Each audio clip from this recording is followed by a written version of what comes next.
Welcome to all of you. Let's crack UP exams YouTube channel of Unacademy, India's largest e-learning platform. Unacademy पे आप सभी लोगों का स्वागत है। मैं राकेश सिंह राठौर आप सभी लोगों का लेट्स क्रैक यूपी एग्जाम्स पे स्वागत करता हूं। आज हम लोग दीपावली बीतने के बाद राष्ट्रीयता की बात करेंगे। आप लोग राष्ट्रवादी तरीके से दीपावली को खूब एंजॉय किए हैं, तो आज से हम लोग राष्ट्रवाद की बातें करेंगे, नेशनलिज्म की बातें करेंगे और नेशनल मूवमेंट का टॉपिक आज से हम लोग शुरू कर रहे हैं। बहुत अच्छे समय से शुरुआत हो रही है। राष्ट्रीय त्योहार को मनाने के बाद हम लोग नए टॉपिक पे आ रहे हैं आज। लेकिन टॉपिक को शुरू करने से पहले मैं संक्षेप में अपने बारे में बता दूं। Myself Rakesh Singh Rathore, educator and trend analyst for civil services and state PSC exams. I am graduate from Allahabad University, Prayagraj, and postgraduate from KSJM University, Kanpur. I have 15 years experience in trend analysis and 5 years of teaching for UPSC as well as state PSC. I have qualified for personality test in UPPSC and Bihar PSC. I have written main exam in UPSC 3 times and written main exam in UPPSC continuously from 2008 to 2018. ये संक्षेप में मेरा परिचय था। यह platform UPPSC और UP triple SSC से related है, जहां पे Uttar Pradesh public service commission और उत्तर प्रदेश स्टेट कर्मचारी चयन आयोग के द्वारा, स्टाफ सिलेक्शन कमीशन के द्वारा जो भी एग्जाम कंडक्ट कराए जाते हैं, उन सभी एग्जाम से रिलेटेड प्रिपरेशन के लिए यह प्लेटफॉर्म एक बहुत ही विश्वसनीय प्लेटफॉर्म है, जहां पे आपको आपके रिक्वायरमेंट के अकॉर्डिंग कोर्स स्ट्रक्चर किया गया है। आपके रिक्वायरमेंट के अकॉर्डिंग टेस्ट सीरीज, क्विजेज सब कुछ चलाया जाता है।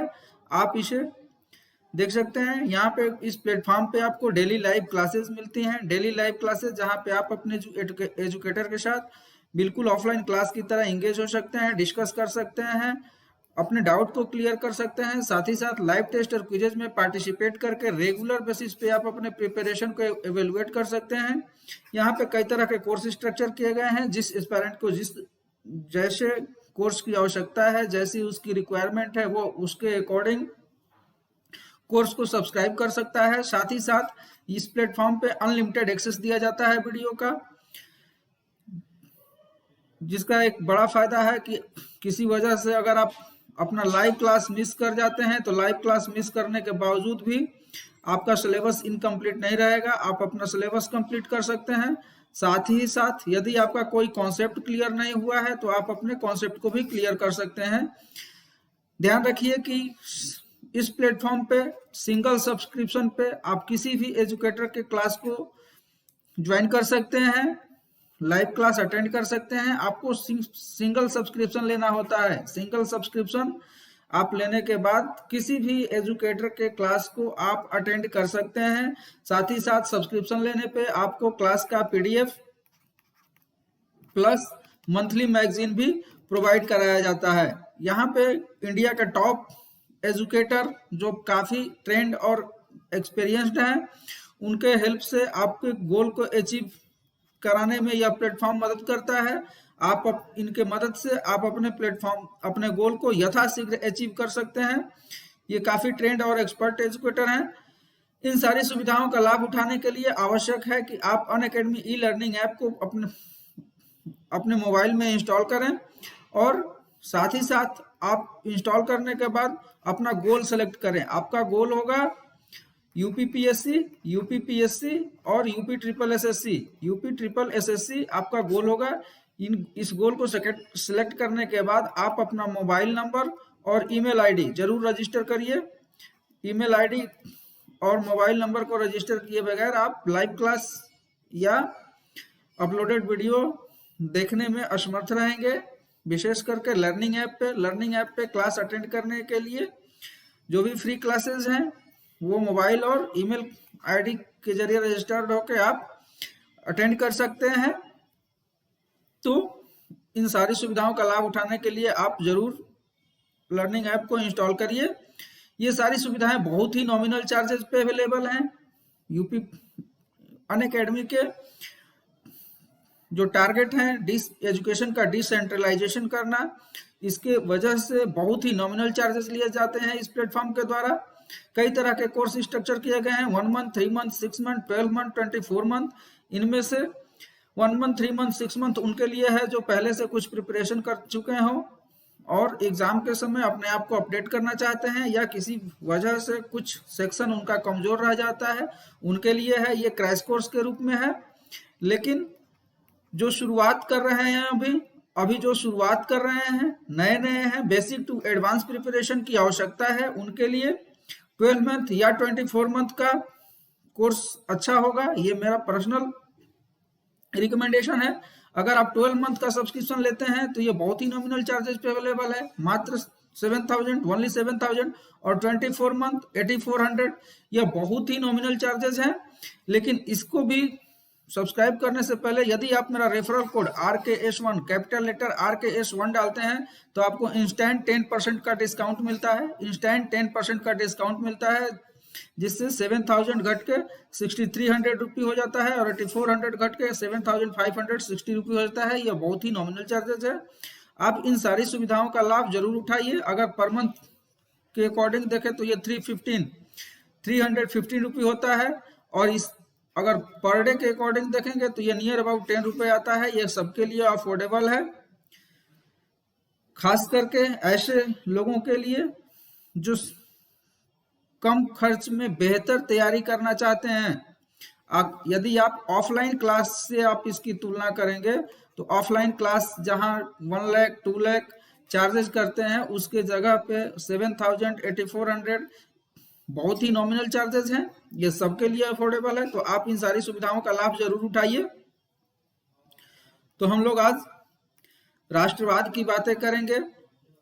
शुरुआत कर रहे हैं आज से। हम लोगों का जो नेशनल मूवमेंट का टॉपिक है वो शुरू हो रहा है।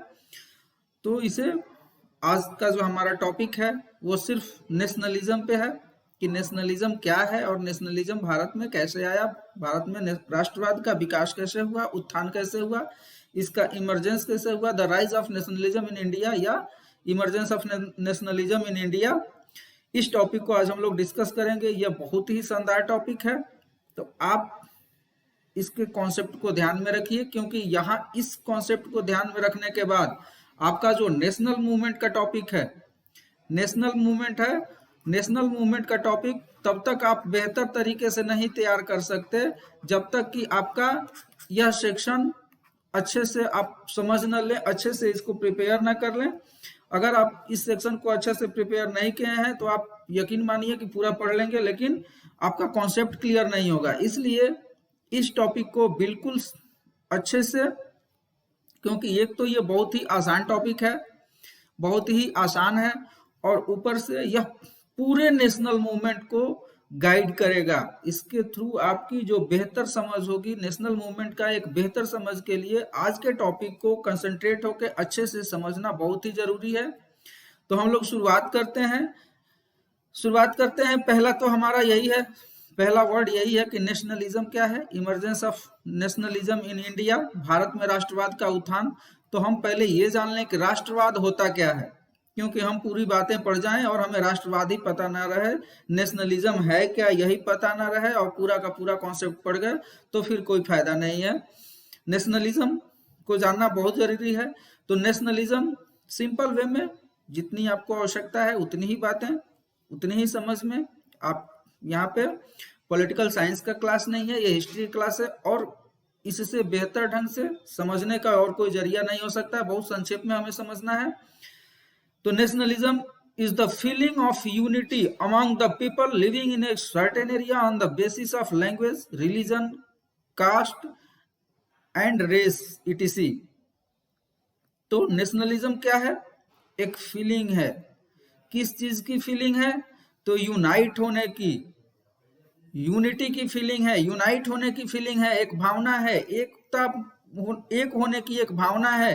Living in a certain area, ऐसा नहीं कि किसी के बीच में, एक निश्चित क्षेत्र में रहने वाले लोगों के बीच, एक निश्चित क्षेत्र में रहने वाले लोगों के बीच एक होने की भावना, यूनिटी की भावना होगी।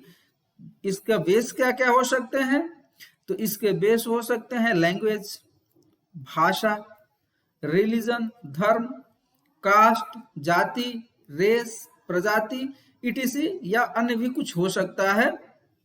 ये जरूरी नहीं है कि इतने ही हैं, यही 4 नहीं है। मैंने इसीलिए ईटीसी लिखा हुआ है कि इसके अतिरिक्त भी लोगों के एक होने के और भी कई माध्यम हो सकते हैं जिसके जरिए लोगों में एकता की भावना महसूस हो। तो राष्ट्रवाद एक निश्चित क्षेत्र में रहने वाले लोगों के बीच भाषा, धर्म, जाति, प्रजाति आदि के आधार पर एक होने की भावना है।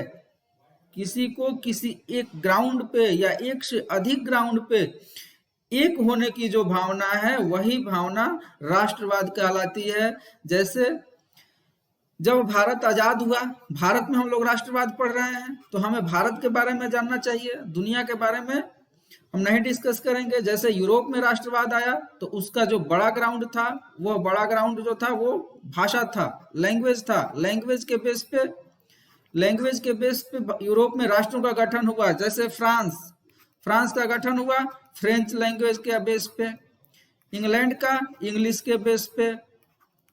तो इस तरह से यूरोप में जो आया वो एक किसी ग्राउंड पे, लेकिन भारत में परिस्थितियां कुछ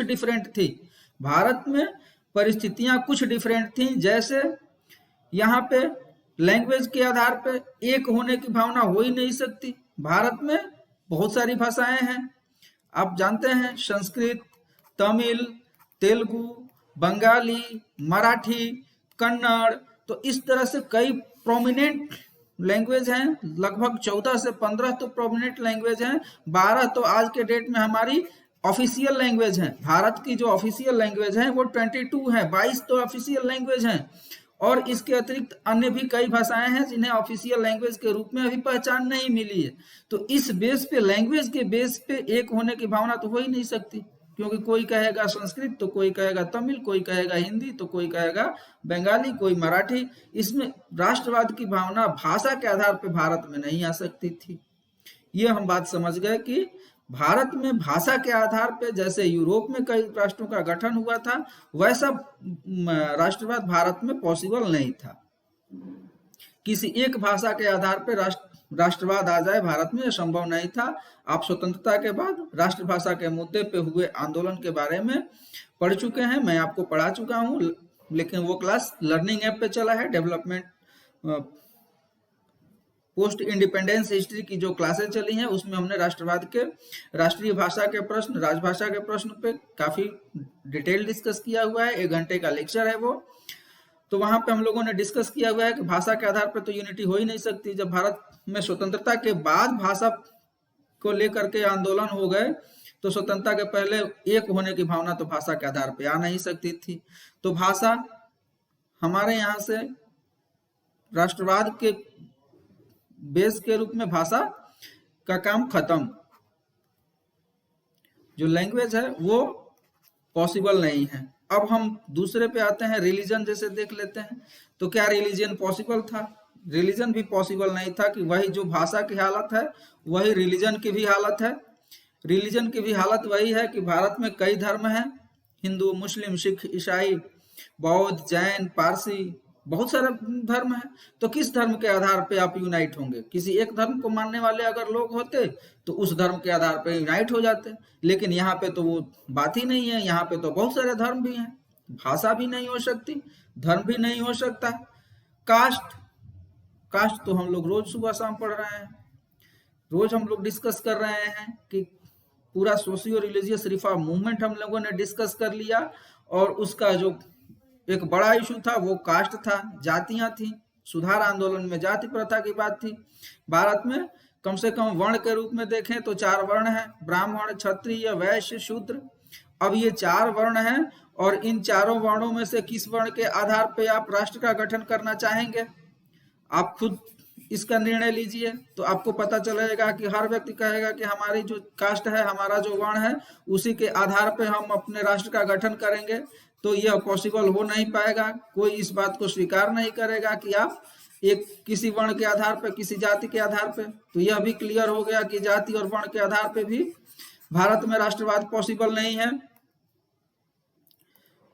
अब बचा क्या? रेस, प्रजाति, प्रजाति भी अलग अलग है, मंगोलायड, भूमध्य सागरीय, कई तरह के आर्य, द्रविड़, कई प्रजातियां हैं भारत में, यहाँ पे उस पे भी पॉसिबल नहीं है। तो आखिर में भारत में राष्ट्रवाद आया कैसे? तो भारत में राष्ट्रवाद इन सभी ग्राउंड पे नहीं आया। ये जो ट्रेडिशनल थिंकिंग्स हैं, जो ट्रेडिशनल थॉट्स थे, उसको बाईपास कर जाता है भारत का नेशनलिज्म। और भारत का नेशनलिज्म इकोनॉमिक नेशनलिज्म है, आर्थिक राष्ट्रवाद है। आर्थिक आधार पे भारत के लोग यूनाइट हुए थे। भारत के लोग आर्थिक आधार पर यूनाइट हुए थे। ब्रिटिश गवर्नमेंट थी, ब्रिटिश भारत ब्रिटिश कॉलोनी था, ब्रिटिश उपनिवेश था, अंग्रेजों का उपनिवेश था। और उपनिवेशी दौर में जो भारतीय थे, किसान भू राजस्व दे के परेशान है, उसकी आर्थिक स्थिति कमजोर है। व्यापारी जो बिजनेसमैन है वो संरक्षण के अभाव में तबाह है। ब्रिटिश का इंडस्ट्रियल रेवोल्यूशन हुआ, उसके बाद जो भारतीय व्यापारी थे वो परेशान हो गए, तबाह हो गए। जो हैंडीक्राफ्ट्समैन थे, जो क्राफ्ट्समैन थे, वो इंडस्ट्रियल रेवोल्यूशन का शिकार हो गया, ये भी तबाह है। जो प्रोमिनेंट लोग हैं, लीडर हैं, जैसे कि मुस्लिम्स हों या फिर अपर कास्ट, जो भारत के शासक वर्ग थे, जो शासक वर्ग थे भारत में, तो मुस्लिम हो या हिंदू हो, दोनों ही, मुस्लिम या हिंदू दोनों ही वर्ग के जो राजनीति में भाग लेने वाले लोग थे, उनके हाथ से सत्ता निकल गई। तो हर लोग परेशान हैं। क्यों? और उनकी आर्थिक स्थिति ब्रिटिश पॉलिसी की वजह से कमजोर हो रही है। सबकी समस्याएं एक हैं। सभी क्षेत्र के जितने भी क्षेत्र के लोग हैं, जितनी भी भाषा बोलने वाले हैं, चाहे किसी भी धर्म के लोग हों, समस्या सबके सामने एक ही थी। क्योंकि किसान है, वो चाहे हिंदू धर्म का हो, मुस्लिम का हो, चाहे वो बांग्ला बोलता हो, चाहे तमिल बोलता हो, चाहे वो हिंदी बोलता हो, चाहे कन्नड़ बोलता हो, किसान है, उसे लैंड रेवेन्यू बहुत ज्यादा दे रहा है तो कर्ज में फंसा हुआ है, आर्थिक परेशानी है। बिजनेसमैन है, उसे गवर्नमेंट का संरक्षण नहीं मिल रहा है, उसे कोई पैकेज नहीं मिल रहा है। ऊपर से इंडस्ट्रियल रेवोल्यूशन हो गया, फ्री ट्रेड का कॉन्सेप्ट आ गया, बिजनेसमैन बर्बाद हो गया भारत का। दस्तकार लेजर फेयर की पॉलिसी आई तो भारत के जो क्राफ्ट्समैन थे वो तबाह हो गए। तो ये सारे के सारे सेक्शन जो भारतीय थे, उनमें हर वर्ग किसी न किसी रूप से आर्थिक रूप से परेशान था ब्रिटिश पॉलिसी के वजह से। और इस मुद्दे पे भारत के लोग, सबकी समस्याएं चूंकि सेम हो गई, एक हो गई, तो जब सबकी समस्याएं एक हो गई तो इकोनॉमिक बेस पे, आर्थिक आधार पे भारत में राष्ट्रवाद का जन्म हो जाता है ब्रिटिश पॉलिसी के अगेंस्ट। तो बिल्कुल ध्यान में रखिए कि भारत में राष्ट्रवाद का आगमन न तो भाषा के आधार पे हुआ है, न रिलीजन के आधार पे हुआ है, न कास्ट के आधार पे, न रेस के आधार पे, इस या अन्य कोई मामले में। भारत में जो राष्ट्रवाद है वो इकोनॉमिक नेशनलिज्म है। इकोनॉमिक नेशनलिज्म, आप इस बात को बिल्कुल ध्यान में रखिएगा, ये प्रश्न भी पूछा जाता है कि भारत में राष्ट्रवाद किस तरह का है। तो भारत में राष्ट्रवाद इकोनॉमिक नेशनलिज्म था। तो राष्ट्रवाद एक निश्चित क्षेत्र में रहने वाले लोगों के बीच भाषा, धर्म, जाति, प्रजाति आदि के आधार पर एक होने की भावना है। यह कैसे एक हुए? हम लोगों ने नेशनलिज्म को अच्छे से समझ लिया। अगर हम लोग समझ लिए हैं तो नेक्स्ट हम लोग आगे बढ़ते हैं। अब ये सोचते हैं कि भारत में राष्ट्रवाद आया कैसे। तो भारत में राष्ट्रवाद के आने के 4 मार्ग थे। यह राष्ट्रवाद है और यह सेंटर पे खड़ा है और राष्ट्रवाद 4 रास्ते से आ रहा है। राष्ट्रवाद 4 रास्ते से आ रहा है, चारों दिशाओं से। ये 4 दिशाएं क्या हैं? तो फर्स्ट है nationalism and spirit of self determination in all over world. पूरे विश्व में राष्ट्रवाद और आत्मनिर्णय की भावना, पूरे विश्व में और आत्मनिर्णय की भावना का जो प्रसार हो रहा था, खास करके फ्रेंच रेवोल्यूशन के बाद पूरे दुनिया में राष्ट्रवाद की भावना का प्रसार होता है। और यह जो फीलिंग्स थी वह भारत भी पहुंचती है। भारतीय भी इस फीलिंग्स से परिचित होते हैं। तो जब भारतीय इस फीलिंग से परिचित होते हैं तो इसके लिए वो प्रयास करते हैं। इस रास्ते से आता है अंतर्राष्ट्रीय स्तर पे। हम लोग इसको डिटेल में डिस्कस करेंगे। दूसरा रास्ता क्या था? तो रेनेसेंस इन इंडिया, भारत में पुनर्जागरण, जिसे हम लोगों ने काफी डिटेल डिस्कस किया है भारत में पुनर्जागरण को। सामाजिक धार्मिक सुधार आंदोलन। जो सामाजिक धार्मिक सुधार आंदोलन था वह भारत में पुनर्जागरण का दौर था। भारत के आधुनिकीकरण के जो रास्ते हैं वो भारत में जो सामाजिक धार्मिक सुधार आंदोलन होता है वहीं से निकल के आता है। भारत में का जो वास्तविक रूप में आधुनिकीकरण होता है वो भारतीय पुनर्जागरण से होता है। भारत में जो सामाजिक और धार्मिक सुधार के लिए आंदोलन चलाए जाते हैं वह आधुनिक भारत को जन्म देता है। ऐसा नहीं हुआ कि ब्रिटिश गवर्नमेंट आई और भारत में अपनी भारतीय सत्ता पे कब्जा कर लिया तो भारत आधुनिक हो गया, ऐसा कोई बात नहीं है। हालांकि ब्रिटिश गवर्नमेंट जो इंपीरियलिस्ट हिस्टोरियन है वो इस बात को मानते हैं कि प्लासी की लड़ाई के बाद भारत आधुनिक हो गया। जैसे कि भारत कोई मिठाई हो कि कढ़ाई में डाले हैं और मिठाई तुरंत रेडी होकर बाहर हो गया, क्योंकि प्लासी के युद्ध में अंग्रेजों ने विजय हासिल कर ली, इसलिए भारत जो है वो मॉडर्न हो गया, इंडिया मॉडर्न हो गया। 1857 के बाद आधुनिक भारत की शुरुआत होती है। और दुर्भाग्य की बात है कि हमारे जो हिस्टोरियंस हैं वो विरोध तो करते हैं लेकिन इस डेट को चेंज करने का प्रयास अभी तक नहीं हुआ है। तो रिनेसेंस इन इंडिया, भारत में पुनर्जागरण, आधुनिक भारत की यहीं से शुरुआत होती है। और आधुनिकता किसे कहते हैं? आधुनिकता का मतलब सीधा सा है कि जो मध्यकाल में हम आस्था पे जीवन आधारित किए हुए थे, आस्था और विश्वास पे, उसके जगह पे जब हम तर्क पे आधारित व्यवस्था का निर्माण करते हैं, एक रीजनेबल सिस्टम का निर्माण करते हैं, तर्क पे आधारित व्यवस्था का निर्माण करते हैं, तो वह जो व्यवस्था होती है उसे ही आधुनिक कहा गया है। और तर्क पे आधारित डेमोक्रेसी है, राइट टू फ्रीडम है। तो इन सारी चीजों की जो परंपरागत मान्यताएं हैं जो रीजनेबल नहीं है, जैसे कास्टिज्म रीजनेबल नहीं है, तार्किक नहीं है, इसे अस्वीकार किया गया। जो महिलाओं को दोयम दर्जे का नागरिक का दर्जा दिया गया था उसे अस्वीकार किया गया। तो ये क्या है? ये तार्किक प्रणाली है, तर्क पे आधारित है और इसकी शुरुआत भारत में पुनर्जागरण से होती है, सामाजिक धार्मिक सुधार आंदोलन से इसकी शुरुआत होती है। तो आधुनिक भारत का निर्माण यहाँ से शुरू होता है। और जब ये सारे आधुनिक भारत के निर्माण की बात आती है तो उसी दौरान हमें पता चलता है कि हम आधुनिक भारत बने कैसे। हम तो एक गुलाम है और गुलाम आधुनिक कैसे हो सकता है? तो इस दासता की बेड़ियों को तोड़ने का प्रयास शुरुआत से ही प्रयास किया जाने लगा। जैसे राजा राम मोहन राय हैं, वह भारतीय लोगों की समस्याओं से ब्रिटिश गवर्नमेंट को परिचित कराते हैं, उनसे कहते हैं कि भारतीयों की समस्याएं ये हैं, उनकी सुधार करना चाहिए। वो बेसिकली सामाजिक धार्मिक सुधार आंदोलन से जुड़े हुए थे, लेकिन वो उनकी कई मांगे राजनीतिक भी थी, यद्यपि उन्होंने किसी राजनीतिक संस्था का गठन नहीं किया था। तो दूसरा रास्ता कहां से निकल के आया? तो भारत में जो पुनर्जागरण हुआ उससे आया। तीसरा, reaction against British policy, British नीति के विरुद्ध प्रतिक्रिया। जब भारत में ब्रिटिश ने अपनी सत्ता की स्थापना की तो उस सत्ता की स्थापना के क्रम में कई ऐसी नीतियां लाए, कई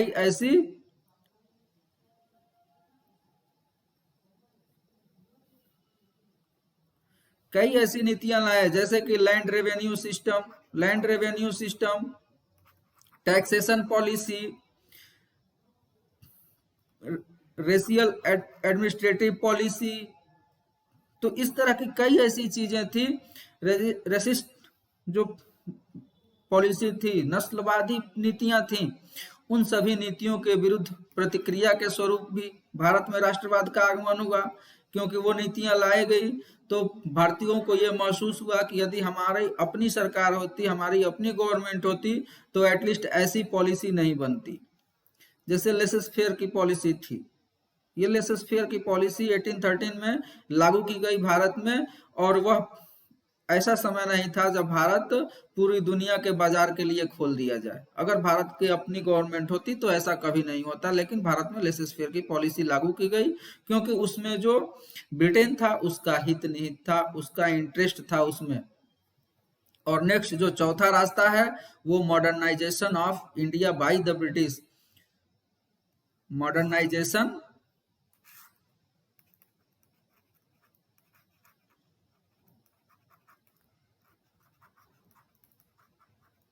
modernisation of India by the British, अंग्रेजों द्वारा भारत का आधुनिकीकरण। कई ऐसी चीजें थी जिसकी वजह से भारत का आधुनिकीकरण हुआ है, जैसे start of railway, modern education, high court और इक्वल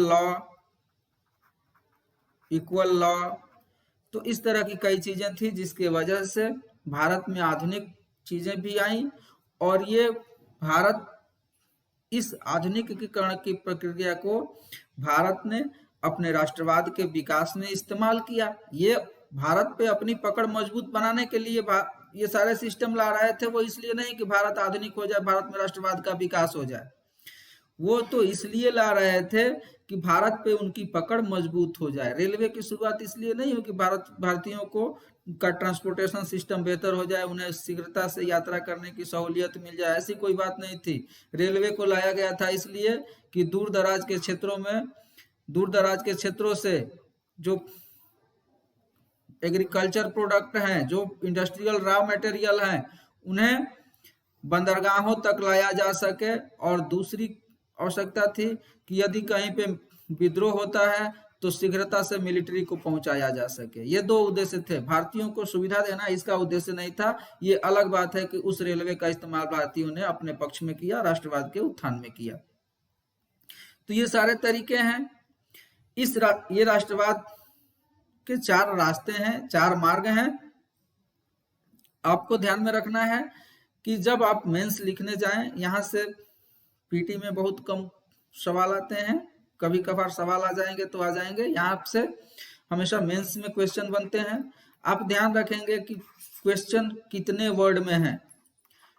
आपको 150 वर्ड में अगर क्वेश्चन लिखना है तो इन 4 रास्तों को संक्षेप में बता के एक एग्जाम्पल देके आप निकल लीजिए, क्योंकि 150 वर्ड का अगर सवाल है तो आप इससे ज्यादा नहीं लिख सकते, इससे ज्यादा लिखने की संभावना नहीं है। लेकिन अगर 250 वर्ड में लिखने के लिए पूछ दे या 200 वर्ड में, तो थोड़ा सा आप कुछ लिखना आपको यही है, कुछ एग्जाम्पल भी आप दे देंगे, आपका क्वेश्चन कंप्लीट हो जाएगा। लेकिन बहुत ज्यादा भागेंगे तो समस्या हो जाएगी। समझने के लिए मैंने बहुत सारी बातें लिखी हुई हैं, बहुत डिटेल में लिखा गया है, लेकिन वो आपकी समझ के लिए, क्योंकि उसके किसी सेक्शन से सवाल बन सकता है, किसी भी एक सेक्शन से, यहीं से एक सवाल बन सकता है, यहाँ से भी एक सवाल बन सकता है, यहाँ से भी बन सकता है, और यहाँ से भी बन सकता है, और यहाँ से कई तरीके से सवाल बन सकते हैं, यहाँ भी कई तरीके से सवाल बन सकते हैं। तो समझना हमें पूरा डिटेल में है। लेकिन अगर सिंपल क्वेश्चन पूछ ले, जो कि अब ऐसा संभव नहीं दिखता है, यदि सिंपल क्वेश्चन पूछ ले तो ये 4 बातें लिख करके आप 4 रास्ता दिखा दीजिए। आपको अगर डायग्राम बनाने में इंटरेस्ट है तो एक डायग्राम भी बना दीजिए खूबसूरत सा, और डायग्राम बना के आप अपना काम निकाल लीजिए, क्योंकि इससे ज्यादा अगर आप लिखेंगे तो फंस जाएंगे, दूसरा क्वेश्चन डिस्टर्ब हो जाएगा आपका। तो आप इस बात को बिल्कुल ध्यान में रखिए। अब हम लोग नेक्स्ट टॉपिक की ओर चलते हैं। टॉपिक सेम है, अब हम लोग एक टॉपिक को डिटेल में डिस्कस करते हैं फटाफट। डिटेल डिस्कस का मतलब यही है कि उसका फीलिंग्स को समझ लेते हैं कि इसकी भावनाएं क्या हैं, यह सेंटेंस का मतलब क्या है। नेशनलिज्म एंड स्पिरिट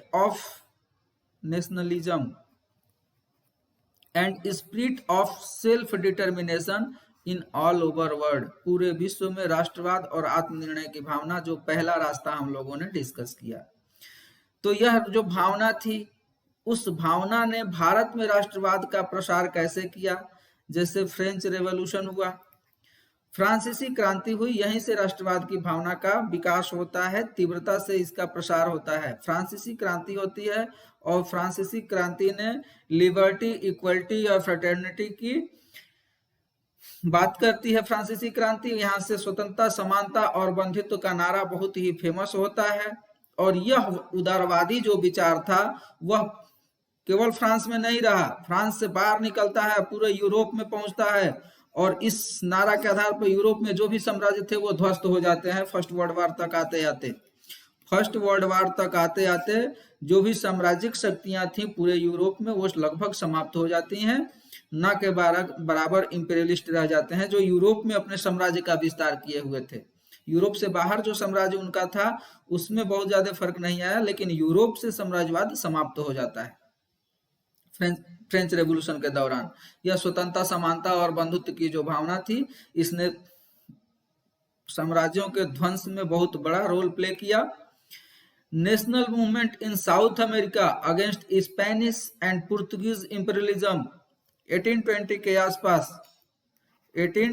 के आसपास दक्षिण अमेरिका लगभग आजाद हो जाता है। तो दक्षिण अमेरिका में जो राष्ट्रवादी आंदोलन था वो किसके खिलाफ हुआ? वहां पे मैक्सिमम जो कॉलोनी थी वो या तो स्पेन की थी या पुर्तगाल की थी। तो इस पुर्तगाली और स्पेनिश साम्राज्य के विरुद्ध जो दक्षिण अफ्रीका के लोगों के द्वारा राष्ट्रीय आंदोलन किया गया उसका भारतीयों के द्वारा समर्थन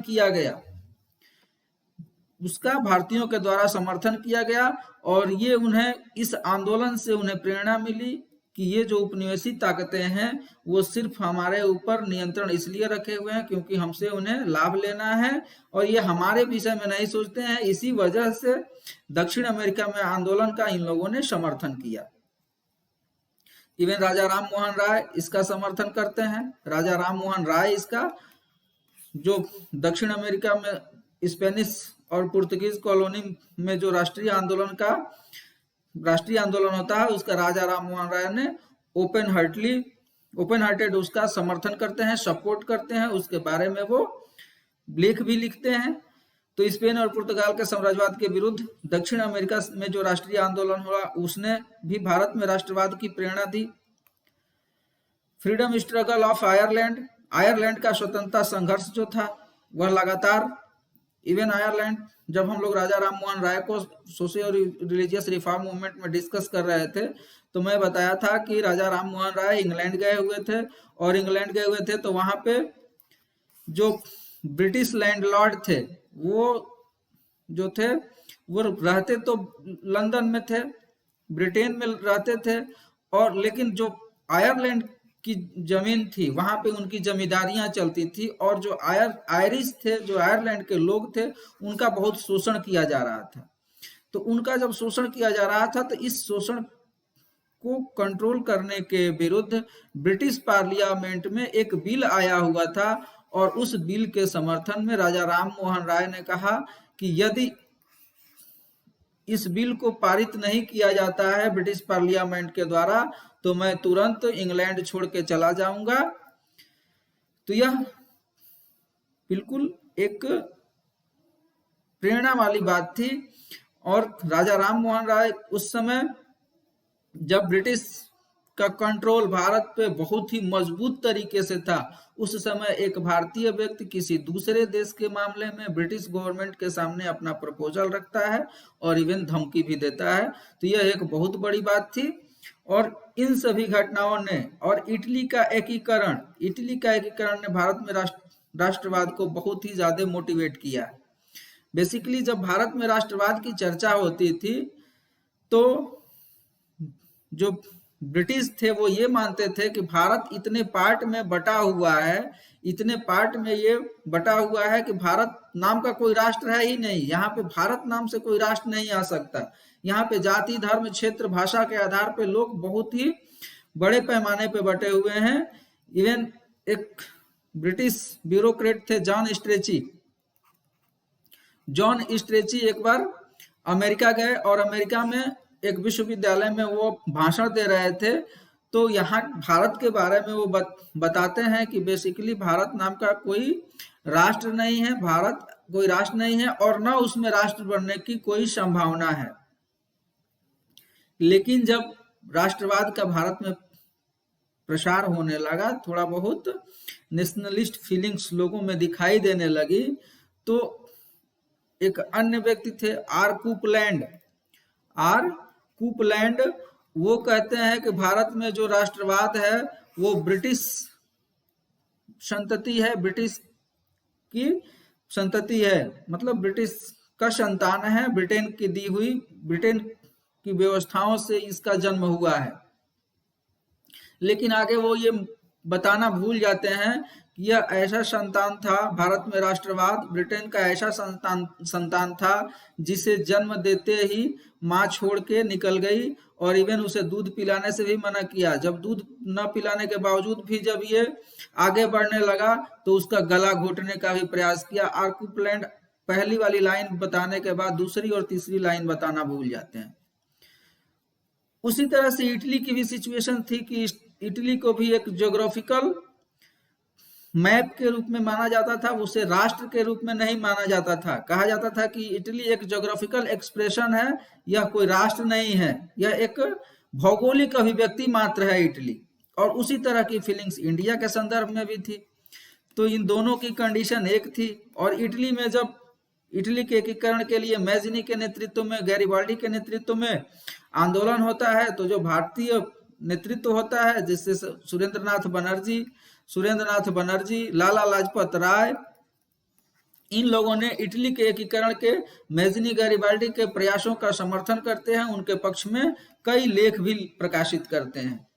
तो ये जो अंतर्राष्ट्रीय स्तर पे घटनाएं घट रही थी, वह भारतीयों के बीच नेशनलिस्ट फीलिंग को बढ़ाने में बहुत बड़ा रोल प्ले किया है।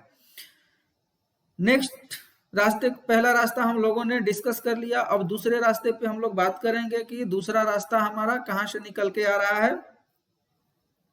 तो दूसरा रास्ता हम लोगों ने भारत में पुनर्जागरण डिस्कस किया हुआ है। जैसे राजा राम मोहन राय को हम लोगों ने डिस्कस कर लिया है कि राष्ट्रीय स्तर की बातें करते हैं।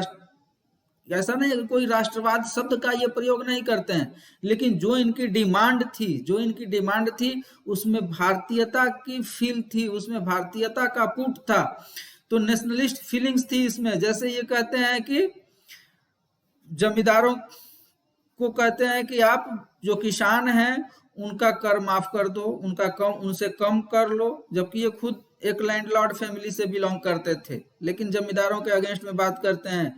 ऐसे गवर्नमेंट से कहते हैं कि ऐसे भूमि जो किसान अपने मेहनत के बदौलत कृषि योग्य बना रहा है, उस भूमि पे कर मत लीजिए। भारतीय जो सेना है और प्रशासनिक सेवा है उसके इंडियनाइजेशन की बात करते हैं, भारतीयकरण की बात करते हैं। तो ये क्या है? यह एक नेशनलिस्ट फीलिंग थी। ये अलग बात है, उस समय नेशनलिज्म के नाम से इसे नहीं जाना जाता है। स्वामी दयानंद सरस्वती, इन्होंने तो ओपनली बोल दिया, ये डायरेक्टली स्वराज की बात करते हैं, ये हिंदी की बात करते हैं। और नारा था इनका India for Indians. India for Indians का भारत भारतीयों के लिए है। अब इससे ज्यादा नेशनलिस्ट फीलिंग और क्या हो सकती है कि भारत पे जो अधिकार है वो भारत के लोगों का है, ब्रिटेन का नहीं है, ब्रिटिश लोगों का नहीं है, यूरोपियंस का नहीं है। यह कंप्लीट नेशनलिज्म से रिलेटेड स्लोगन था, राष्ट्रवाद की भावना से। और स्वामी विवेकानंद इसको रैपिड तीव्रता प्रदान करते हैं राष्ट्रीय भावना को। वो लोगों को धिकारते हैं कि आपका राष्ट्र, आपका जो देश है आपके किचन में है, आपके छुआछूत में है, आप अमीरी और गरीबी में बटे हुए हैं, आप इसमें बटे हुए हैं कि कोई हमें छू ना दे, इससे हमारा धर्म भ्रष्ट हो जाएगा। और आपकी यही एटीट्यूड है, आपकी यही टेंडेंसी है कि राष्ट्र इस निम्न स्थिति में पहुंच गया है। तो वह लोगों को मोटिवेट करते हैं, लोगों को अपनी भौतिक उन्नति के लिए प्रोत्साहित करते हैं कि आप अपना भौतिक उन्नति करिए। मेटेरियलिस्टिक अप्रोच इनका होता है, या सिर्फ स्पिरिचुअलिस्टिक अप्रोच की बात नहीं करते हैं, यह भौतिकवादी विकास की भी बात करते हैं। भौतिकता में भी इनका ध्यान होता है। वो 1893 के जो धर्म संसद होता है, तो उस संसद में भी वो कहते हैं कि भारत में अध्यात्म की आवश्यकता नहीं है, वहां कैपिटल और टेक्नोलॉजी की आवश्यकता है। तो ये पूरी तरीके से विवेकानंद राष्ट्रवादी फीलिंग्स थी। इसके अतिरिक्त भी बहुत सारे संगठन थे। एग्जाम्पल के रूप में यहाँ लिया गया है जहां पे कि राजा राम मोहन राय नेशनलिस्ट कोई राजनीतिक संस्था की स्थापना नहीं करते हैं, लेकिन इनके जो थिंकिंग्स थी, इनके जो थॉट थे, उसके बेस पे इनके साथियों के द्वारा जो इनसे जुड़े हुए लोग थे, उनके ही द्वारा भारत में पहली राजनीतिक संस्था की स्थापना की गई। भारत में पहली राजनीतिक संस्था की स्थापना उन्हीं लोगों के द्वारा की गई। तो ये आप बिल्कुल ध्यान में रखिए कि उन्हीं लोगों के द्वारा भारत में पुनर्जागरण के जो पितामह थे, जो फादर ऑफ इंडियन रेनेसा थे, उनके सहयोगियों के द्वारा पहली राजनीतिक संस्था, जिसे बंग भाषा प्रकाशक सभा कहा जाता है, बंग भाषा प्रकाशक सभा, उसे फॉर्म करने वाले जो लोग थे वो राजा राम मोहन राय के सहयोगी थे, मित्र लोग थे, जिन्होंने इस संस्था की स्थापना की। तो इस संस्था की स्थापना में इनके सहयोगियों की भूमिका थी। तो निश्चित रूप से इनके विचारों से वो प्रभावित लोग थे, इनके सहयोगी थे, इनके साथी थे, तो इनके विचारों से प्रभावित लोग थे। तो कई ऐसे एग्जाम्पल्स हैं जिसके थ्रू आप इन बातों को प्रूव कर सकते हैं। नेक्स्ट रास्ते पे, नेक्स्ट मार्ग पे हम लोग चर्चा करते हैं कि अगली जो बातें थी। तो दूसरा जो रास्ता था भारत में राष्ट्रवाद के आने का, तीसरा रास्ता हम लोगों ने पहला देख लिया इंटरनेशनल लेवल पे, दूसरा देख लिया कि भारत में जो पुनर्जागरण हुआ उसने जाति के, धर्म के जो समस्याएं थी उसका समाधान किया, लोगों को एक किया। तो ये सारी समस्याएं जो थी सामाजिक धार्मिक सुधार आंदोलन ने उनको दूर किया, लोगों को एक होने की भावना उनमें फैलाई, जिससे भारत आधुनिकता की ओर आगे बढ़ा।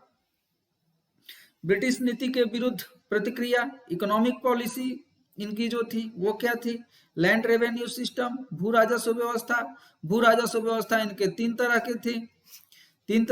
पहली थी जो थी वो परमानेंट सेटलमेंट था, अस्थाई बंदोबस्त था। दूसरा रैयतवाड़ी सेटलमेंट और तीसरा महालवाड़ी सेटलमेंट। और जो परमानेंट सेटलमेंट था वह जमींदारों के साथ किया गया था और जमींदारों को रेंट निर्धारण का अधिकार दे दिया गया था कि आप कितना आपको लगान वसूलना है, कितना जमीन का किराया लेना है, आप डिसीजन करिए। हमें इन्होंने यहाँ पे फिक्स कर दिया था कि हमें इतना दे दीजिए, शेष आप कितना वसूलते हैं, क्या करते हैं, इससे हमको मतलब नहीं है। और इन जमींदारों के द्वारा भारतीय किसानों का बहुत व्यापक पैमाने पर शोषण किया गया और शोषण का जो बेस बना था वो परमानेंट सेटलमेंट बना था। तो पूरा रैयतवाड़ी और महालवाड़ी व्यवस्था में इतना ज्यादा टैक्स गवर्नमेंट ने आरोपित कर दिया कि जो यहाँ के किसान थे वो भू राजस्व देने के बजाय कर्ज में फंस गए। साहूकारों के यहाँ जो मनी लैंडर्स थे, उन मनी लैंडर्स के अधीन ये कर्ज में फंस गए। तो जो रैयतवाड़ी और महालवाड़ी व्यवस्था था उसने किसानों को कंगाल बना दिया। इवन किसान जो थे वो फार्मर से लैंड लेबरर्स में चेंज हो गए। भूमि से संबंधित जो मजदूर होते हैं, कृषक मजदूर बन गए, वो एग्रीकल्चर लेबर हो गए, क्योंकि उनकी जो जमीन थी उनके हाथ से निकल गई, क्योंकि वो कर देने में सक्षम नहीं थे, कर नहीं दे पा रहे थे, जिसके वजह से वो मनी लेंडर से वो कर्ज लेते हैं और इस कर्ज के चक्कर में कर्ज नहीं चुका पाते हैं तो मनी लेंडर जो है, साहूकार जो है, उनके जमीन पे कब्जा कर लेता था। तो ये था टैक्सेशन पॉलिसी उनकी, ये थी। टैक्सेशन पॉलिसी क्या था, ये नमक पे कर लगाते थे, नमक कर लगाते थे जो हर एक व्यक्ति की आवश्यकता है, और ये बहुत ही हाई रेट था, बहुत ही हाई रेट था। इसके अगेंस्ट बहुत ही असंतोष था भारतीयों में। ये इनकम टैक्स नहीं लगाते हैं, शुरुआती दौर में बहुत डिमांड करने के बाद ये इनकम टैक्स लगाते हैं, बहुत बाद में। शुरुआती दौर में इनकम टैक्स नहीं लगाते, क्यों? क्योंकि इन्हें पता था कि इनको इनकम टैक्स कहाँ से मिलेगा, या तो ये खुद देंगे, जो ब्रिटिश लोग भारत में रह रहे हैं, यूरोपीय लोग, वही इनकम टैक्स देने वाले हैं, या फिर इनके जो सहयोगी लोग हैं जैसे लैंडलॉर्ड्स, जमींदार, जो जमींदार हैं वो देंगे। तो ये जमींदार को नाराज करना नहीं चाहते, अपने लोगों को नाराज करना नहीं चाहते, और दूसरे लोगों से इन्हें इनकम टैक्स मिलना नहीं था, तो ये इनकम टैक्स नहीं लगाते हैं। लेकिन बहुत मांग के बाद जब लेजर फेयर की पॉलिसी ये लगा देते हैं, तो लेजर फेयर की पॉलिसी लगाने के बाद, बहुत मांग के बाद, एक बार 1850 के बाद इन्होंने इनकम टैक्स लगाया था। एक बार ये कस्टम ड्यूटी भी लगाते हैं, लेकिन जैसे ही कस्टम ड्यूटी, सीमा कर लगाते हैं, वैसे ही कस्टम ड्यूटी लगाने के साथ साथ एक्साइज ड्यूटी भी लगा देते हैं। कि यहाँ पे सीमा शुल्क लगा और भारत में जो चीजें उत्पादन हो रही हैं उनके उत्पादन पे उत्पाद कर लगा दिया गया, एक्साइज ड्यूटी लगा दिया गया, ताकि अगर सीमा पे आयात करने वाले वस्तुओं पे अगर कर लगाया जाता है तो क्या होगा कि वस्तु का मूल्य बढ़ जाएगा। तो उस मूल्य को बैलेंस करने के लिए यहाँ पे जो भारत में उत्पादन हो रहा था उस उत्पादन पे एक्साइज ड्यूटी लगा दिया गया, तो ये बैलेंस हो गया। और अगर अब जो इंडियन गवर्नमेंट होती तो ऐसी बातें कभी नहीं होती, हस्तक्षेप की नीति तो हर हाल में नहीं आती। जो 1813 में 1813 के चार्टर एक्ट के जरिए भारत में हस्तक्षेप की नीति, लेजिस्लेचर की पॉलिसी लाई गई थी, वो कोई इंडियन गवर्नमेंट होती तो उस समय सवाल ही नहीं उठता।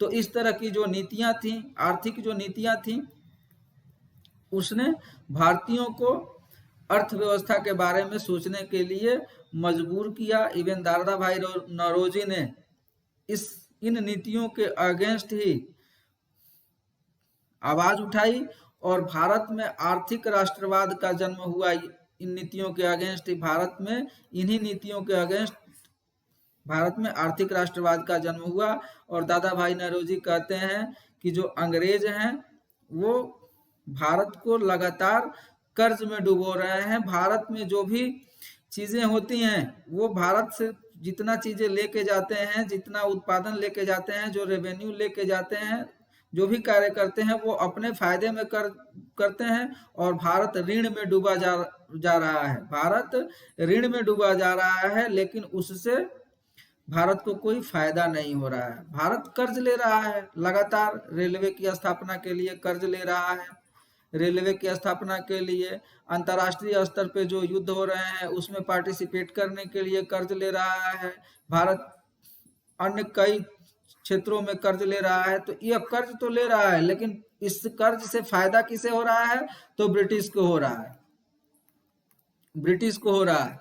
तो वह इसीलिए भारत में दादा भाई नौरोजी पहले व्यक्ति थे जिन्होंने भारत के आर्थिक राष्ट्रवाद के मुद्दे पे डिटेल एनालिसिस किया और बताया कि भारत कर्ज में डूबता चला जा रहा है। तो ये ब्रिटेन की जो इकोनॉमिक पॉलिसी थी उसके अगेंस्ट भारत में फीलिंग्स हुई। इनका जो रेसिस्ट एडमिनिस्ट्रेटिव पॉलिसी थी, नस्लवादी प्रशासनिक नीति, इसका एग्जाम्पल एक दो मैंने लिया हुआ है। तो प्रशासनिक नीति, जैसे कि आप वैसे भी जानते होंगे कि जो सेना के लोग थे, आर्मी में जो लोग थे, आर्मी में लोगों को बहुत से ज्यादा कोई जाता था तो वो सूबेदार के पद तक पहुंच पाता था। जो भारतीय था वो सूबेदार से अधिक नहीं जा पाता था। एक ही साथ दो लोग भर्ती हुए, एक यूरोपीय व्यक्ति है और एक इंडियन है, एक यूरोपीय है और एक इंडियन है। तो एक ही साथ भर्ती होने के बावजूद भी इसकी सैलरी अधिक है और इसकी सैलरी कम है, इसकी सैलरी अधिक है, इसकी सैलरी कम है। इसके प्रमोशन की जो स्पीड है वो तेज है, ये मैक्सिमम सूबेदार तक जाकर के यहाँ से रिटायर हो जाएगा और ये आगे तक चला जाएगा। तो यह नस्लवादी नीतियां थी। दूसरी बातें बहुत सारी ऐसी चीजें थी, जैसे इल्बर्ट बिल विधेयक विवाद, यह स्पष्ट तौर पे ब्रिटिश नस्लवादी नीतियों को उजागर करती है। इल्बर्ट बिल लाया गया था लॉर्ड रिपन के दौर में और उसमें यह बात कही गई थी कि जो जज हैं, चाहे वो यूरोपीय हो और चाहे ब्रिटिश इंडियन हो, जो भारतीय जज हैं, दोनों को सेम पावर दे दिया गया इल्बर्ट बिल में। और कहा गया कि जो भारतीय जज है वो भी यूरोपियों के मामले को देख सकता है। पहले यूरोपियों को मामला सिर्फ यूरोपीय जज ही देखता था, लेकिन इल्बर्ट बिल में यह प्रावधान किया गया कि अब यूरोपियों का मामला हो या इंडियंस का मामला हो, इंडियन जज भी देख सकता है। और इसके लिए बहुत ही जो यूरोपीय लोग थे भारत में, उन्होंने बहुत ही बड़े स्तर पे विरोध किया, बहुत जोरदार विरोध किया कि अब एक गुलाम जाति के लोग हमारा निर्णय करेंगे, हमें न्याय देंगे। और अंततः इस बिल को वापस लेना पड़ा, इस विधेयक को वापस लेना पड़ा और रिपन को रिजाइन करना पड़ा। रिपन रिजाइन कर देते हैं इसके बाद। तो यह नस्लवाद की एक बड़ा उदाहरण था इल्बर्ट बिल विधेयक। दूसरा जो लॉर्ड लिटन थे, लॉर्ड लिटन वायसराय थे। इनकी जो प्रतिक्रियावादी नीतियां थी, जैसे आर्म्स एक्ट ये लेके आए, वर्नाक्यूलर प्रेस एक्ट लाए,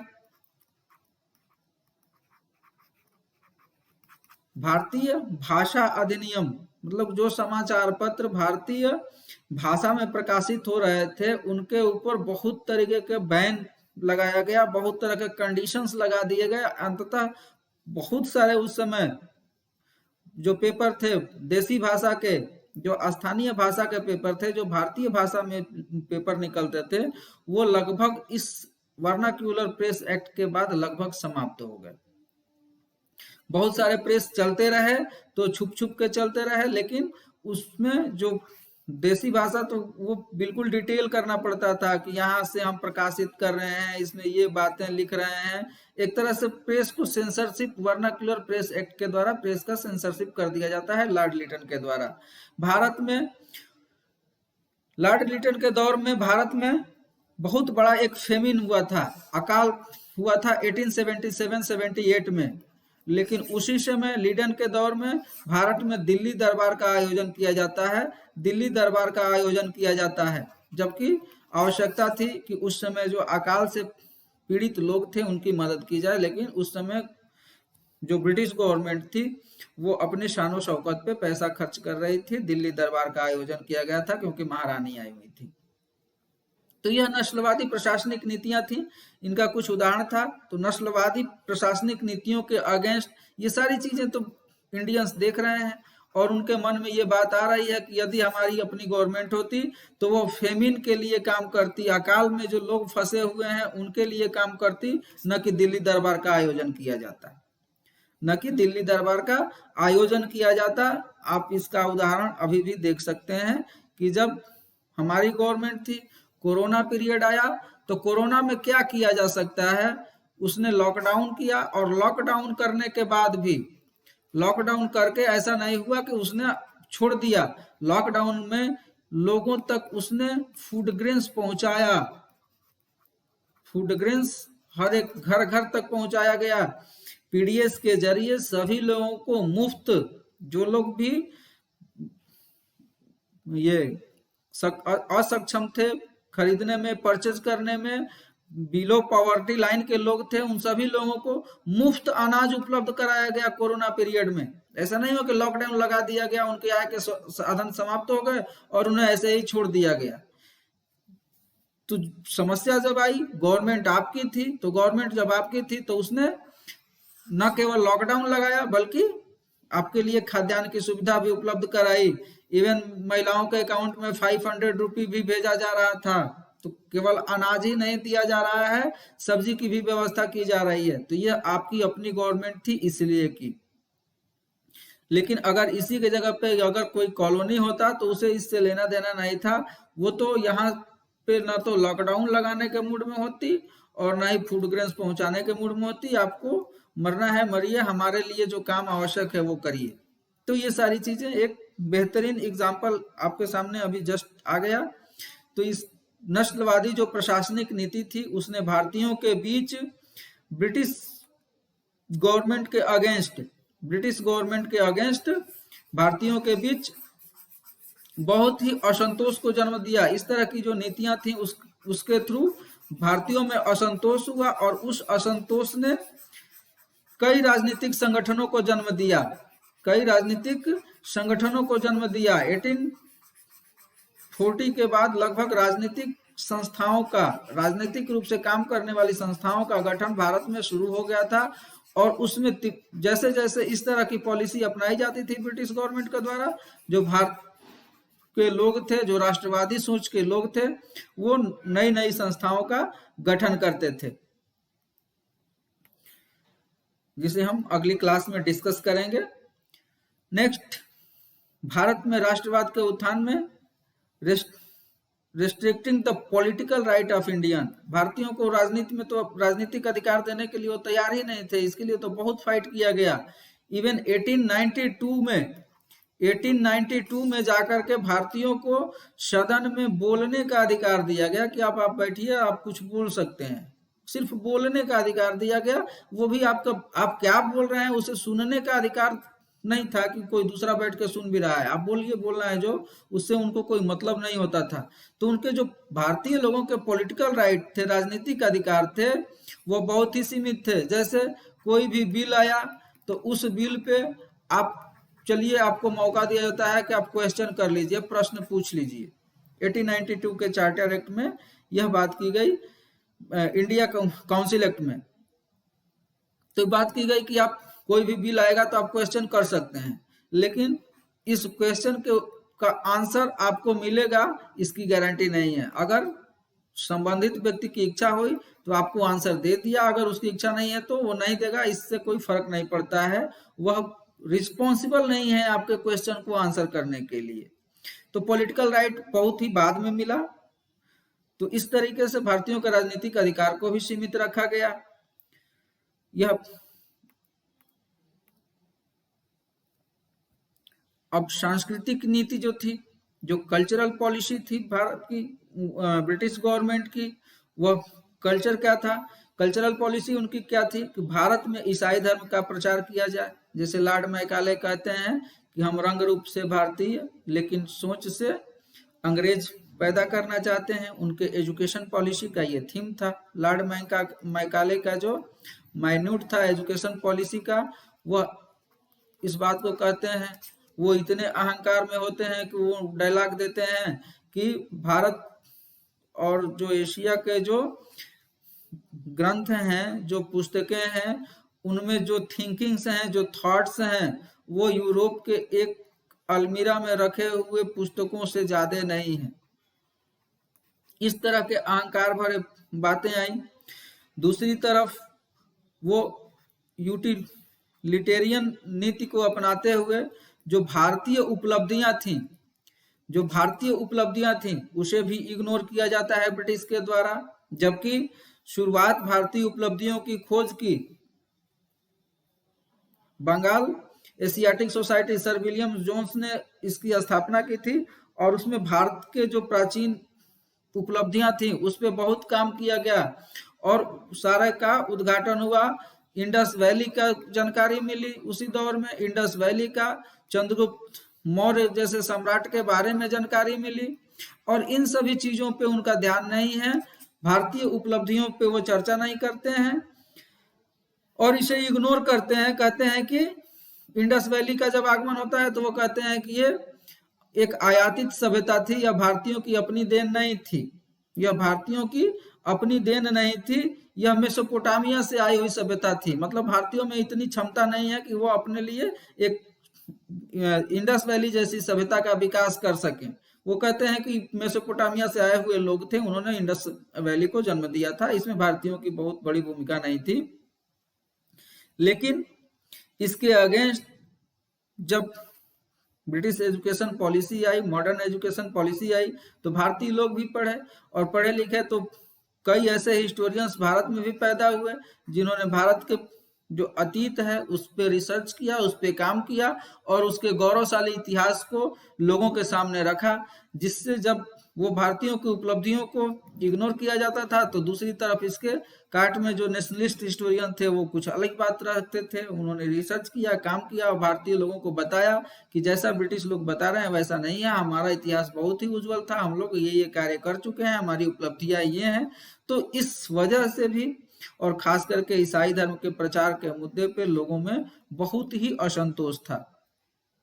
तो इस सांस्कृतिक नीति ने भी भारत में राष्ट्रवाद के प्रसार में बहुत बड़ी भूमिका निभाई। तो भारत में राष्ट्रवाद का जो विकास हुआ वो आप बिल्कुल ध्यान में रखिए कि ये 4 रास्ते हैं। इन 4 रास्तों में एक इंटरनेशनल लेवल पे जो काम हो रहा है, दूसरा जो भारत में पुनर्जागरण के दौर में काम हुआ, तीसरा जो ब्रिटिश पॉलिसी थी अलग अलग सेक्शन में, सब पे एक एक एग्जाम्पल ध्यान में रखिएगा, और जो कल्चरल पॉलिसी है, सांस्कृतिक नीति है, 1813 में अनुमति दे दिया जाता है ईसाई मिशनरियों को, भारत में जाइए प्रचार करिए। इस समय कुछ इन पे कंडीशन रखे गए थे कि कैसे आपको कार्य करना है वहां पे।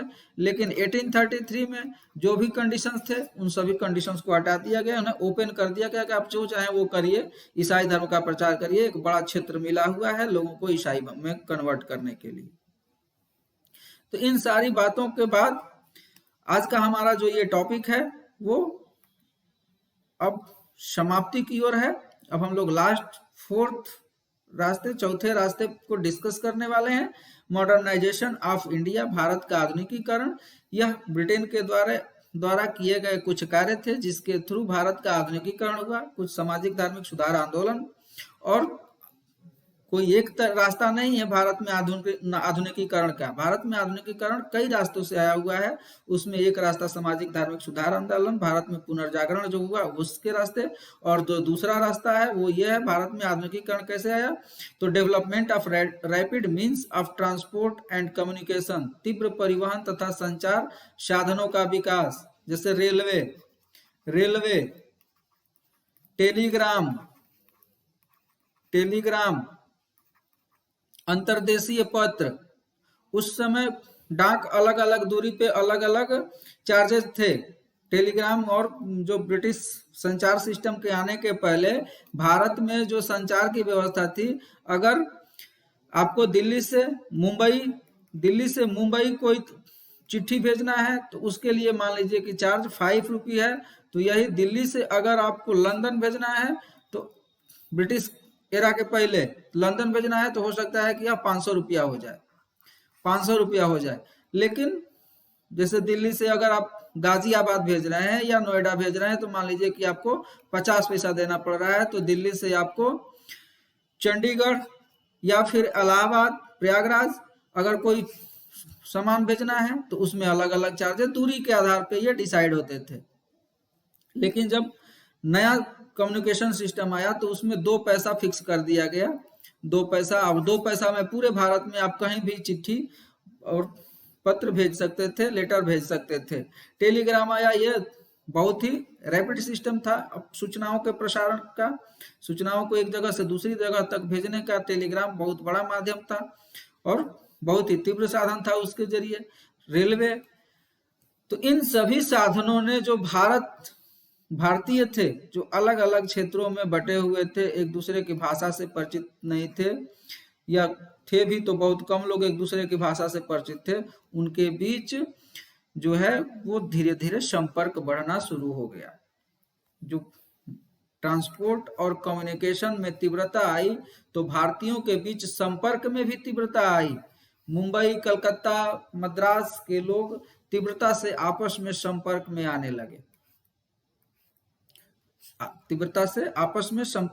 लगे, जिसके वजह से भारत में राष्ट्रवाद के भावना का प्रसार हुआ। जाति के बंधनें टूट रही थी, धार्मिक संकीर्णता की भावना का समापन हो रहा था। रेलवे और टेलीग्राम और लेटर जैसे जो संचार के साधन है उनका तीव्र विकास हो रहा था। जो भारतीय लोग हैं वो मॉडर्न एजुकेशन से परिचित हो रहे थे। वो कांट, लाइबनिज, दांते, हॉब्स, लॉक, इन लोगों को वो पढ़ रहे हैं, इन लोगों को वो रूसो, तो इन सभी फिलोसफर्स को ये जो मॉडर्न एजुकेशन आया तो जो यूरोपीय फिलोसफर्स थे उनको भी पढ़ने लगे। जो उनकी आधुनिक सोच थी, जो आधुनिक विचार थे, लिबर्टी, इक्वलिटी, फर्टिनिटी का जो विचार था उसकी जानकारी भारतीयों को होने लगी मॉडर्न एजुकेशन के थ्रू। क्योंकि यहाँ पे जो एजुकेशन दिया जाता था वो इंग्लिश में दिया जाता था, अंग्रेजी में। जब भारतीय अंग्रेजी से परिचित हुए तो अंग्रेजी से परिचित होने के बाद यूरोप के जो फिलोसफर थे, यूरोप की जो नई थिंकिंग थी, जो यूरोप के नई फिलोसफी थी, उससे भी वो परिचित हुए। अब जब परिचित हुए तो इंडियंस को ये पता चला कि ये अपने यहाँ तो कुछ अलग सिस्टम लगाए हुए हैं और हमारे यहाँ तो अभी तक ये एरिस्टोक्रेट शासन के ही थ्रू डिक्टेटरशिप ही चला रहे हैं, जबकि यूरोप में डेमोक्रेसी की बात कर रहे हैं, डेमोक्रेसी आ गई है यूरोप में।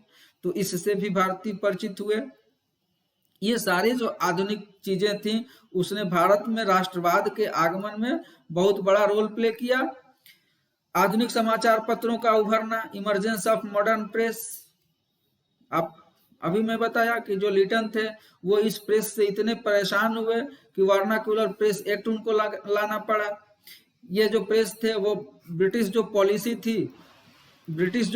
थी उस पॉलिसी के में जो भी बातें होती थी उसे वो लोग आम लोगों तक पहुंचाने का काम करते थे। जो मॉडर्न प्रेस आए वो ब्रिटिश पॉलिसी में क्या पॉजिटिव है और क्या निगेटिव है इसका एनालिसिस करते थे, और एनालिसिस करके यह भारत के आम लोगों तक इस बात को पहुंचाते थे। स्थानीय भाषा का पेपर होता था तो आम जन भी उसे आराम से पढ़ सकता था, उस बात को समझ सकता था। इस वजह से लिटन इतने परेशान हुए कि वर्नाकुलर प्रेस एक्ट लाना पड़ा उन्हें, और इसका परिणाम ये हुआ कि भारत में जो प्रेस की आजादी थी उसे सेंसरशिप कर दिया गया, बहुत तरीके से प्रेस को बैन किया गया। और ये सारी चीजें जब मॉडर्न एजुकेशन आया तो उस मॉडर्न एजुकेशन के साथ भारत में मध्य वर्ग का भी उभार होता है। जो मध्य वर्ग के बुद्धिजीवी हैं, जो मध्यवर्गीय बुद्धिजीवी हैं, जैसे जो सामाजिक धार्मिक सुधार आंदोलन चला है वो मध्य वर्ग के बुद्धिजीवियों के नेतृत्व में ही चला हुआ है। मिडिल क्लास के जो लोग थे, जो नए नए एजुकेशन सिस्टम से जुड़े हुए थे, आधुनिक शिक्षा पा रहे थे, जो ज्ञान कोष था यूरोप का आधुनिक ज्ञान कोष, उससे परिचित हो रहे थे। तो परिचित होने के बाद उन्हें सुपरस्टिशंस और लॉजिक में फर्क महसूस हो गया। सुपरस्टिशंस और लॉजिक में, अंधविश्वास और तर्क में फर्क महसूस हुआ, जिसके वजह से वो सुधार आंदोलन की ओर अग्रसर हुए। तो इन बुद्धिजीवियों के नेतृत्व में राष्ट्रवाद की भावना का भारत में प्रसार हुआ। तो ये सारी चीजें भारत में राष्ट्रवाद के उत्थान में, राष्ट्रवाद के आगमन में इन चार रास्तों का बहुत ही महत्वपूर्ण भूमिका रही है। इन चार रास्तों को आप ध्यान में रखिए, इनके सब सेक्शंस हैं, ये सारे अलग अलग चार रास्ते हम बताए, और चारों के सब मार्ग भी बताया मैं कि चार रास्ते हैं। चार रास्तों के भी कई मार्ग हैं। जिस मार्ग की आपको आवश्यकता है उस मार्ग को आप ध्यान में रखिएगा, क्योंकि हर एक मार्ग से प्रश्न बनने की संभावना रहती है। क्योंकि अब प्रश्न का जरिया जो हो गया, दायरा हो गया है 150 से लेकर के 250 वर्ड, 150 से 250 वर्ड, और ऐसा कोई भी टॉपिक नहीं है जिसपे 150 से 250 शब्द में प्रश्न नहीं बन सकता है। तो आप हर एक टॉपिक को अच्छे से ध्यान में रखिए और ओवरऑल कंसेप्ट चारों रास्ते को ध्यान में रखिए, तो ये आपका क्लियर है। मुझे लगता है कि मैंने इस पे आपको जितनी आवश्यकता है उतना डिटेल एनालिसिस कर दिया है। इससे ज्यादा न तो आवश्यकता है और न एग्जाम में पूछा जाएगा। जितना पूछा जाएगा उतना मैंने डिस्कस कर दिया है, और इसे आप लोग एक बार अच्छे से जरूर ध्यान दे के सुन लीजिएगा। अगर आगे टाइम मिलता है तो आप एक बार और अच्छे से सुनिएगा। इसका अगर पॉसिबल हो तो नोट्स बना लीजिए अच्छे से। आप सभी लोग प्लेटफॉर्म पे आए, इसके लिए आप सभी लोगों का बहुत बहुत धन्यवाद।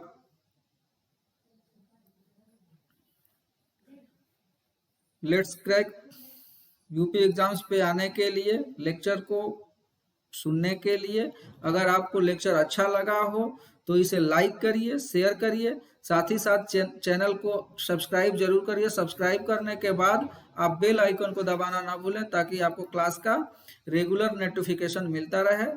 आप सभी लेट्स क्रैक यूपी एग्जाम्स पे आए, इसके लिए बहुत बहुत धन्यवाद। ध्यान रहे कि मेरा 10 to 11 Unacademy e learning app पे भी क्लास चलता है, जहां पे उत्तर प्रदेश स्पेशल को हम लोग डिस्कस कर रहे हैं थ्रू एमसीक्यू। पहले हम लोग क्लास का टॉपिक को डिस्कस करते हैं, डिस्कस करने के बाद उससे रिलेटेड एमसीक्यू को भी हम डिस्कस करते हैं। तो 10 to 11 रेगुलर क्लास चलता है अनअकैडमी ई लर्निंग ऐप पे, उसे भी आप अटेंड करना ना भूलें। आप सभी का बहुत बहुत धन्यवाद। Thank you.